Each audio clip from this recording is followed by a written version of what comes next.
Liberalism. Chapter 2. Liberalism and Racial Slavery. A Unique Twin Birth. Section. The Limitation of Power and the Emergence of an Unprecedented Absolute Power. To render it explicable, the paradox must first be expounded in all its radicalism. Slavery is not something that persisted despite the success of the three liberal revolutions. On the contrary, it experienced its maximum development following that success. Quote, the total slave population in the Americas reached around 330,000 in 1700, nearly 3 million by 1800, and finally peaked at over 6 million in the 1850s. Contributing decisively to the rise of an institution synonymous with the absolute power of man over man was the liberal world. In the mid-18th century, it was Great Britain that possessed the largest number of slaves, 878,000. The fact is unexpected. Although its empire was far more extensive, Spain came well behind. Second position was held by Portugal, which possessed 700,000 slaves, and was in fact a kind of semi-colony of Great Britain. Much of the gold extracted by Brazilian slaves ended up in London.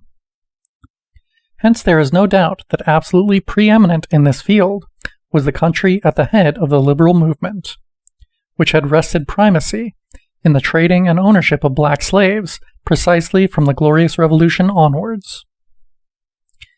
It was Pitt the Younger himself who, intervening in April 1792 in the House of Commons on the subject of slavery and the slave trade, acknowledged that, quote, no nation in Europe has plunged so deeply into this guilt as Great Britain. End quote. That is not all. To a greater or lesser extent, there survived in the Spanish and Portuguese colonies, quote, ancillary slavery, which is to be distinguished from systemic slavery, linked to plantations and commodity production. And it was the latter type of slavery established above all in the 18th century, starting from the Liberal Revolution of 1688 to 89, and clearly most predominant in the British colonies, which most consummately expressed the dehumanization of those who were now mere instruments of labor and chattels, subject to regular sale on the market. This did not even involve a return to the slavery peculiar to classical antiquity. Certainly, chattel slavery had been widespread in Rome. Yet the slave could reasonably hope that, if not he himself, then his children or grandchildren would be able to achieve freedom and even an eminent social position. Now, by contrast, his fate increasingly took the form of a cage from which it was impossible to escape.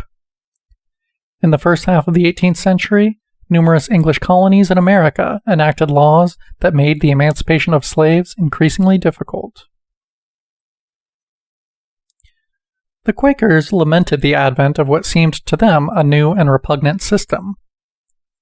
Slavery for a determinate period of time, and the other forms of more or less servile labor hitherto in force, tended to give way to slavery in the strict sense, to a permanent, hereditary condemnation of a whole people, who were denied any prospect of change and improvement, any hope of freedom. Again, in a statute of 1696, South Carolina declared that it could not prosper, quote, without the labor and service of Negroes and other slaves. End quote.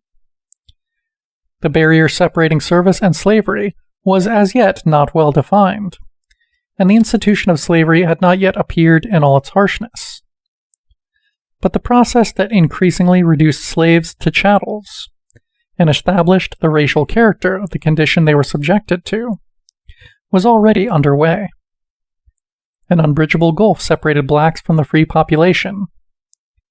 Ever stricter laws prohibited interracial sexual and marital relations, making them a crime.